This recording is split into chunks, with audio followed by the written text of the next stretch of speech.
Queridos, vamos abrir a palavra de Deus no Evangelho de Lucas, capítulo 1. E vamos ler do verso 1 até o verso 4. Aqui nós temos o prefácio ao livro de Lucas, lembrando que a obra original era Lucas Atos. Atos é a continuação do Evangelho de Lucas.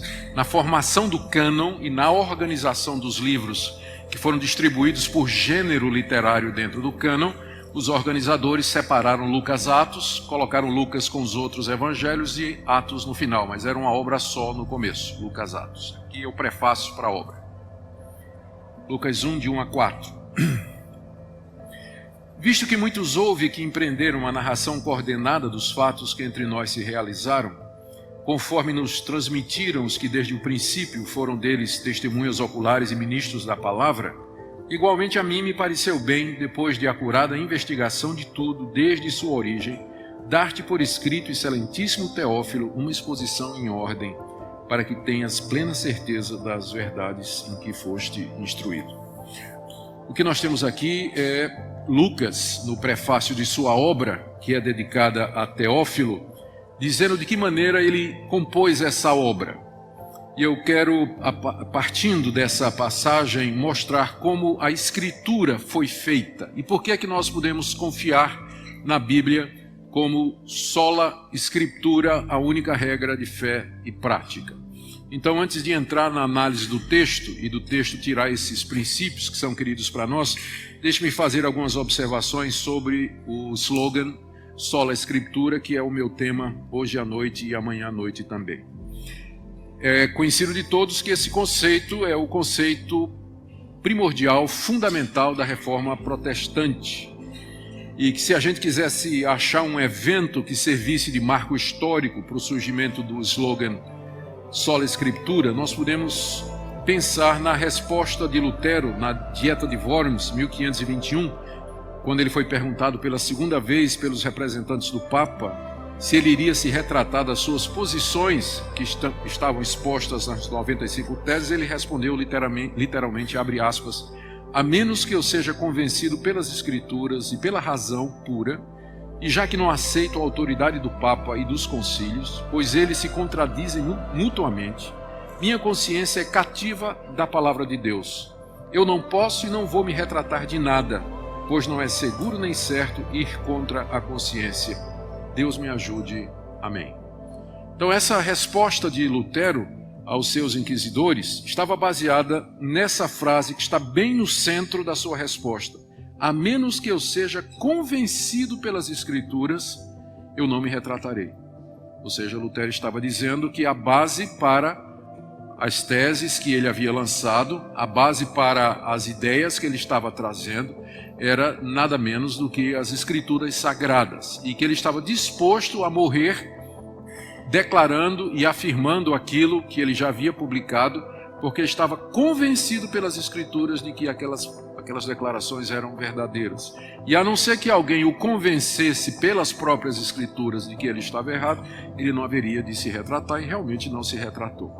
Então é desse episódio que nós tiramos, ou então que é nesse episódio que nós identificamos historicamente o surgimento do conceito de somente a Escritura, como sendo a base do nosso pensamento, do nosso conhecimento a respeito de Deus e assim por diante. Em outras palavras, quando Lutero declarou que só aceitaria aquilo que pudesse ser provado pelas Escrituras, ele estava dizendo que aceitaria somente aquilo que, pela dedução, pela declaração evidente, pela exegese, pela interpretação, pudesse ser legitimamente originado na Escritura. E aceitando esse princípio de somente a Escritura, foi que ele deduziu e afirmou que a salvação é somente pela graça, sola gratia, somente pela fé, sola fide, na pessoa e obra de Cristo, solus Christus, redundando em glória somente a Deus, soli Deo glória. Então, a sola Escritura é a base dos outros.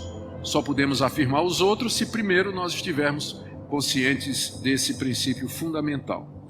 Dessa forma, Lutero estava divergindo do que era ensinado na época e que era baseado na tradição, oral da igreja, escrita nas decisões e bulas dos concílios, nos enunciados do Papa e assim por diante. Coisas como venda de indulgências e outros exemplos que nós temos com tanta abundância.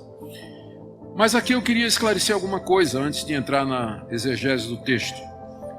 Quando eu uso a expressão sola escritura, como cristão reformado, eu não estou negando que houve um tempo que a palavra de Deus foi transmitida oralmente antes de ser escriturada.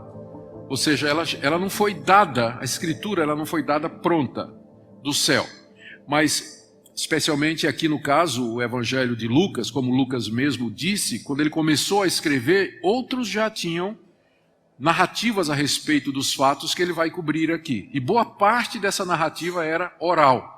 Era o testemunho de pessoas que viram os fatos e que transmitiram adiante e acabaram sendo registrados na Escritura. Então, quando a gente diz sola Escritura, a gente não está dizendo que ela caiu pronta do céu, mas que houve todo um processo pelo qual Deus se valeu dos meios que Ele quis para fazer registrar a sua vontade de maneira infalível.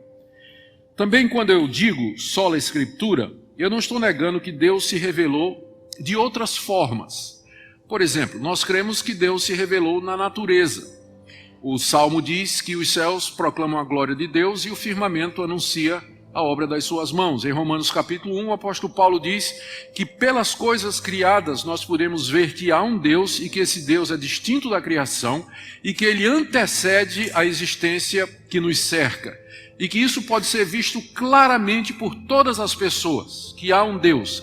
A isso nós chamamos de revelação natural. Deus se revelou na natureza. Fora isso, nós temos também a revelação na consciência dos homens. Lá em Romanos 1, o apóstolo Paulo diz que a ira de Deus se revela do céu e ela se revela entre os homens. Ou seja, no fundo do coração, cada pessoa sabe que existe um Deus. Ninguém nasce ateu. O ateísmo é uma decisão que a pessoa toma depois, conscientemente sufocando aquilo que a sua consciência lá no íntimo declara e sabe, de que há um Deus, e que esse Deus é superior a nós, e que ele aprecia e recompensa o que é reto, e que ele castiga e pune aquilo que é contrário à sua natureza. Paulo diz isso com clareza em Romanos 2, quando ele afirma que Deus gravou a sua lei no coração dos gentios. Então, mesmo que eles nunca ouviram falar de Moisés, nunca ouviram falar de Escritura, nunca ouviram falar de Jesus Cristo, mas eles têm a lei de Deus revelada no seu coração. E por essa revelação, a revelação na natureza, a revelação natural e a revelação na consciência, Deus haverá de julgá-los no dia do juízo.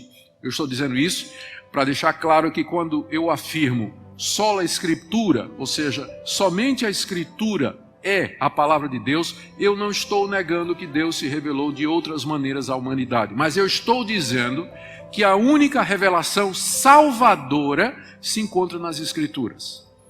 Essas outras revelações na natureza, na consciência, no coração, pela providência, na história, não são revelações salvadoras, elas não transmitem o estado real em que o homem se encontra e a sua necessidade do Evangelho. Isso nós vamos encontrar somente no registro escrito e inspirado que nós chamamos de Bíblia.